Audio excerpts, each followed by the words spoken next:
My name is Brittany Leonard. A year ago, on August 15th, 2009, my life changed. I was 13 years old. This is my story. It started out as a normal day. We went to Lifeway Christian Bookstore.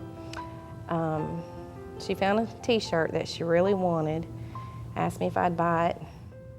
Her and the girls had been to town, normal day. I was cutting hay, and they came by to see me. They brought me some lunch, and I went over, I left the field, met them at the road, and I talked to them a little bit, seen Brittany, she was fine. We got home, we was listening to the new CD that we got. 5 minutes passed, and my niece and my youngest daughter walked into the living room and found her non-responsive. She was foaming at the mouth.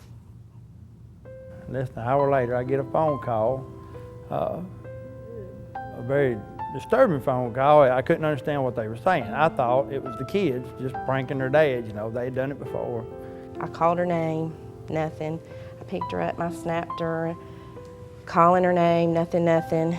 Finally, I just snapped her real hard and called her name, and it's like a light flashed in her eyes, and she heard me, but she didn't know where I was at. She later told me in the hospital that she heard me because she asked me if I was mad at her. She said that she remembered me yelling for her and she couldn't find me. It was dark. By the time I'd gotten out of the field, I got a phone call from Rutherford County EMS, said they were in pursuit to my house, that my oldest daughter, she was non-responsive.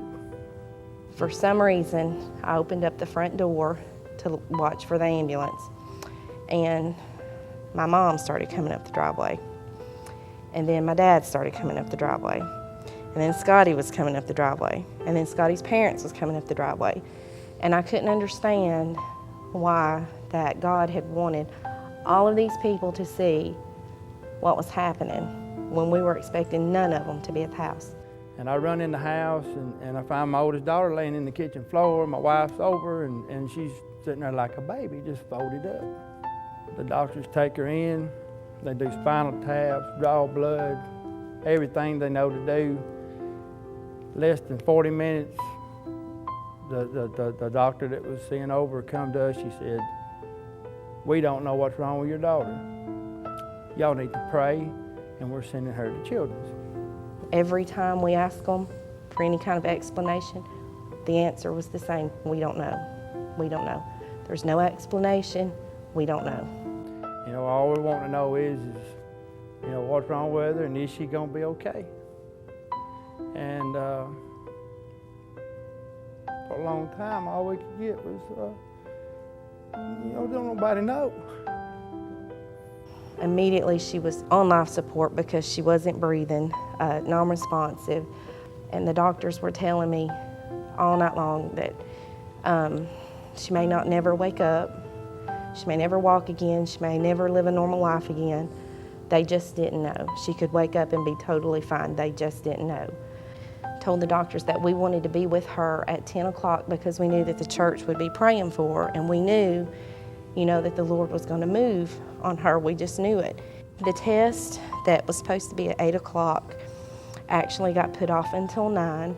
They had said that they ended up having to give her some medicine to make her sleep because for some reason she started wiggling all over the bed. About 10:30, my cousins Shannon and Chris, they came down with prayer cloths, and they was actually telling us that the church had decided to pray for Brittany at 9 o'clock instead of 10 o'clock. And so when Brittany was having her test done and she was all wiggly on the table is when the church was praying for her. It was a long journey because that week she was set back to a childlike state of mind. She was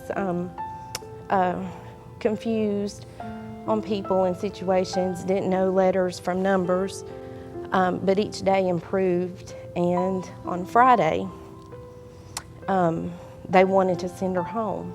And I had told them I just didn't feel right yet, I asked them to keep her another day.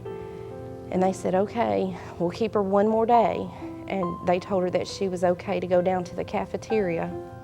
We got an elevator, and they went down like one floor, and as soon as the door opened, her little head flew back. She had no seizure. That one affected her differently. It about paralyzed her on her left side, and she couldn't walk. She's had to relearn to walk again. She was finally released to Stallworth Vanderbilt Rehabilitation Center, where she spent 2 weeks exercising and getting back control of her muscles and her body, and visiting and making friends in the nursing home. I really didn't understand at the time what all had happened and what all I'd been through. But, I mean, I know it happened for a reason, and I know that God was with me the whole time. They told me that I probably wouldn't graduate the 8th grade or be able to ever play any sports, but I got to go back and I got to play a little bit, not too much, but a little bit in basketball games, and I graduated, and I'm now a freshman taking honors classes. Our God is an amazing God.